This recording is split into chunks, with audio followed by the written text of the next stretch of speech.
لا تعلم نفس ما اخفي لهم من قرة اعین جزاء بما كانوا يعملون۔ قرآن پڑھتے ہی نہیں ہے مسلمان، 90% قرآن سے دور ہے، 90% مسلمان قرآن سے دور ہے، جس کا نتیجہ یہ ہے کہ ہر ایرا غیرہ ہانگ کر جس طرف چاہے لے جاتا ہے، قبروں کی پوجا کرواتا ہے، شرک کرواتا ہے، بدعت کرواتا ہے، پوجے کرواتا ہے، لوگوں کے سامنے جھکواتا ہے، مخلوق کے سامنے جھکواتا ہے۔ وہ جھک رہے ہیں، وہ اللہ کو چھوڑ کر غیر اللہ سے مانگ رہے ہیں۔ قرآن ہم نہیں پڑھتے نا۔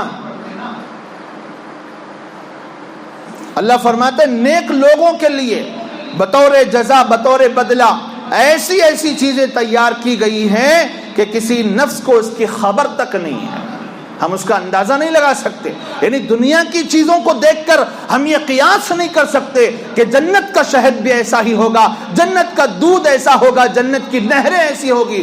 دنیا کی نہروں کو دیکھ کر ہم اندازہ نہیں لگا سکتے، وہ چیز ہی کچھ اور ہے جو اللہ نے مسلمانوں کے لیے، مومنوں کے لیے اور آخرت پر ایمان رکھنے والوں کے لیے تیار کی ہے۔ تو جسے اس آیت پر یقین ہوگا وہ کہے گا کہ یہاں کی کوئی چیز بھی مجھے نہیں چاہیے، مجھے تو وہاں کی چیزیں چاہیے۔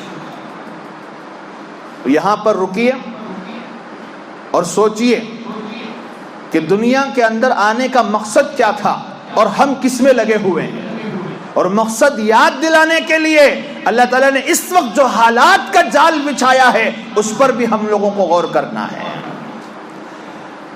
یہ اللہ کا کرم ہے کہ اس نے ہمارے مقصد کی طرف لوٹانے کے لیے اور اصل منزل مقصود کی طرف لوٹانے کے لیے یہ حالات کا جال بچھایا ہے۔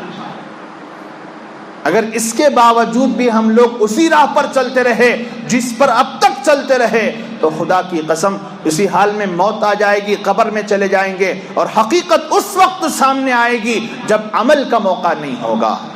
ایک نیکی کے لیے آدمی ترسے گا، ایک نیکی کے لیے۔ جتنی نیکیاں کر سکتے ہو یہاں کرو، اور جتنے گناہوں سے بچ سکتے ہو یہاں بچو، اور جتنا صدقہ خیرات کر سکتے ہو یہاں کرو۔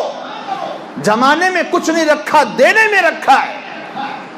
جو دینے والا سیکھ جاتا ہے، دینے کی عادت ڈال لیتا ہے، اللہ تعالیٰ اسے کبھی کسی کا محتاج نہیں بناتا۔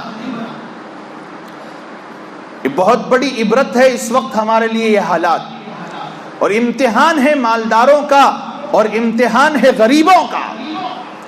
اللہ دیکھتا ہے غریب صبر کرتا ہے کہ نہیں اور مالدار خرچ کرتا ہے کہ نہیں۔ یہ سب کے لیے امتحان ہے، یہ سب کے لیے امتحان۔ اس میں کامیاب ہونے کا ایک ہی راستہ ہے، توبہ، استغفار، حرام کاریوں کو چھوڑنا، حرام چیزوں کو چھوڑنا، اللہ اس کے رسول کی ناپسندیدہ چیزوں کو چھوڑنا، اور اللہ کا دیا ہوا مال اس کے بندوں پر خرچ کرنا۔ یہ بخل جنت میں نہیں لے جائے گا، بخل تو جہنم میں لے جائے گا۔ کئی لوگوں کی کہانیاں میرے سامنے آئیں لاک ڈاؤن کے موقع پر، کئی لوگوں کی، مالداروں کی، مڈل کلاس والوں کی، کئی اچھے اچھے لوگوں کی بھی کہانیاں اور قصے واقعات سامنے آئے، جس کے بعد یہ احساس ہوا کہ آج بھی لوگوں نے خرچ کرنا نہیں سیکھا ہے۔